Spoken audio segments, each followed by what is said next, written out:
بھارت یا جمہوریہ ہندوستان جنوبی ایشیا میں واقع ایک ملک ہے۔ اس میں پرانے دور سے ہی مختلف مذاہب کو یہاں رچنے بسنے کا موقع دیا۔ بھارت آبادی کے لحاظ سے دنیا کا دوسرا بڑا ملک ہے اور اس لحاظ سے یہ دنیا کی سب سے بڑی جمہوریت بھی کہلاتا ہے۔ بھارت کے 1 ارب 35 کروڑ سے زائد باشندے 100 سے زائد زبانیں بولتے ہیں۔ بھارت کے مشرق میں بنگلہ دیش اور میانمار ہے، شمال میں بھوٹان، چین اور نیپال اور مغرب میں پاکستان ہے۔ اس کے علاوہ بھارت کے اور جنوب مغرب میں بحرین واقع ہے۔ نیز یہ ملک سری لنکا مالدیپ کے قریب ترین ملک ہے، جبکہ بھارت کے نکوبار اور انڈمان جزیرے تھائی لینڈ اور انڈونیشیا سے سمندری حدود سے جڑی ہوئی ہے۔ بھارت کے کچھ مغربی علاقے زمانے قدیم میں وادی سندھ کے مراکز میں شامل تھے، جو تجارت اور نفع بخش سلطنت کے لیے قدیم زمانے سے ہی دنیا میں مشہور تھی۔ 4 مشہور مذاہب جن میں ہندو مت، بدھ مت، جین مت اور سکھ مت نے اسی ملک میں جنم لیا، جبکہ جودھا مت، مسیحیت اور اسلام اپنے ابتدائی دور میں ہی یہاں پہنچ گئی تھی، جس نے اسے علاقے کی تہذیب و ثقافت پر انمٹ نقوش مرتب کیے۔ اس علاقے پر آہستہ آہستہ ایسٹ انڈیا کمپنی کا تسلط 18ویں صدی میں شروع ہوئی، جبکہ 1857 کی جنگ آزادی کے بعد یہاں برطانیہ کی براہ راست حکومت قائم ہوئی۔ فی الحال بھارت کی معیشت عمومی جی ڈی پی کے لحاظ سے 7ویں بڑی اور قوت خرید پی پی پی کے لحاظ سے تیسری بڑی معیشت ہے۔ 1991 کے معاشی اصلاحات نے اسے دنیا کی تیزی سے ابھرتی معیشتوں میں لا کھڑا کیا اور یہ تقریباً صنعتی ملک کا درجہ حاصل کرنے والا ہے۔ بہرحال اس کے باوجود یہ ملک غربت، کرپشن، خوراک اور صحت کے مسائل کا شکار ہے۔ جوہری ہتھیاروں سے لیس یہ ملک خطے کا ایک طاقتور ملک ہے۔ اس کی فوج بلحاظ تعداد دنیا کی تیسری بڑی قوت ہے اور دفاعی خرچ کے لحاظ سے یہ دنیا کی 6ٹھی بڑی فوج ہے۔ بھارت ایک وفاقی جمہوریہ ہے جو پارلیمانی نظام کے تحت 29 ریاستوں اور 7 وفاقی علاقوں پر مشتمل ہے۔ بھارت ایک کثیر لسانی، مذہبی، ثقافتی اور نسلی معاشرہ ہے۔ نیز یہ ملک کئی انواع و اقسام کی جنگلی حیات سے بھی مالامال ہے۔ دریائے سندھ کے مشرق میں واقع علاقے کا نام عرب تاریخ نگاروں کی ہاہند تھا۔ علامہ اقبال کا مشہور قومی نامہ سارے جہاں سے اچھا ہندوستان ہمارا الفاظ سے شروع ہوتا ہے۔ اس کا ایک اور نام انڈیا ہے۔ انڈس دریا سے نام انڈیا پڑا۔ ماضی میں اس خطے کو عموماً ہندوستان یا بھارت کہا جاتا تھا۔ آزادی کے بعد ملک کا سرکاری نام بھارت رکھا گیا، تاہم تمام عالمی زبانوں میں اس کا انگریزی نام انڈیا ہی مستعمل ہے۔ تاریخی اعتبار سے بھارت کو کرما بھومی، ٹیپو بھومی اور پونیا بھومی جیسے ناموں سے بھی جانا جاتا ہے۔ برصغیر پاک و ہند صرف 3 ادوار میں ایک ملک رہا، ایک تو چندرگپت موریہ کے عہد میں اور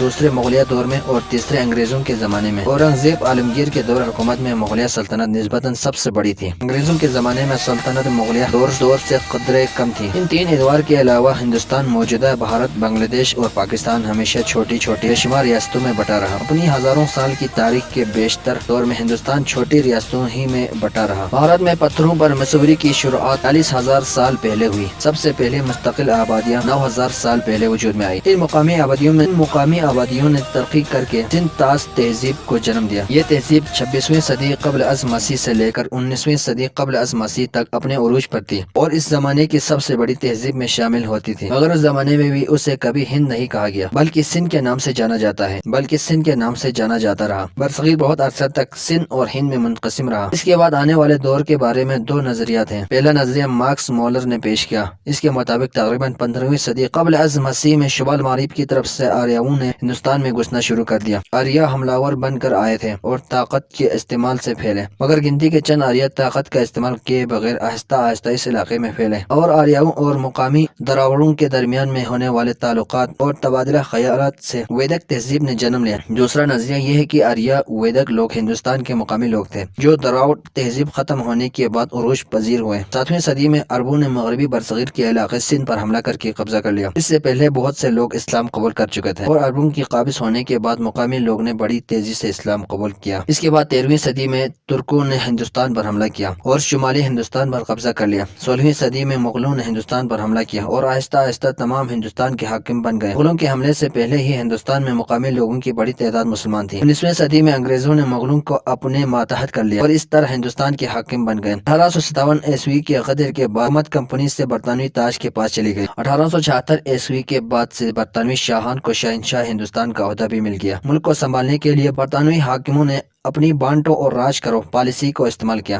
برطانوی پیداوار سستی اور مقامی پیداوار مہنگی کر کے مقامی صنعت کو نقصان پہنچایا گیا اور اسی طرح ہندوستان سے پیسہ برطانیہ جاتا گیا۔ بھارت کی تحریک آزادی کا زیادہ تر زور نسلی امتیاز اور تابع تجارتی پالیسی کے خلاف تھا۔ برطانوی راج کے خلاف ایک زیادہ تر غیر تشدد پسند تحریک چلا کر موہن داس کرم چند گاندھی، جواہر لال نہرو، پٹیل، ابوالکلام آزاد، بال گنگادھر تلک اور سبھاش چندر کی قیادت میں بھارت نے 1947 میں برطانیہ سے آزادی حاصل کی۔ ہندوستان کی تقسیم ہو کر دو نئے ملک پاکستان اور بھارت بن گئے۔ 1962 میں بھارت کی متنازع علاقوں پر چین سے جنگ ہوئی۔ 1965 میں کشمیر پر بھارت کی پاکستان سے جنگ ہوئی۔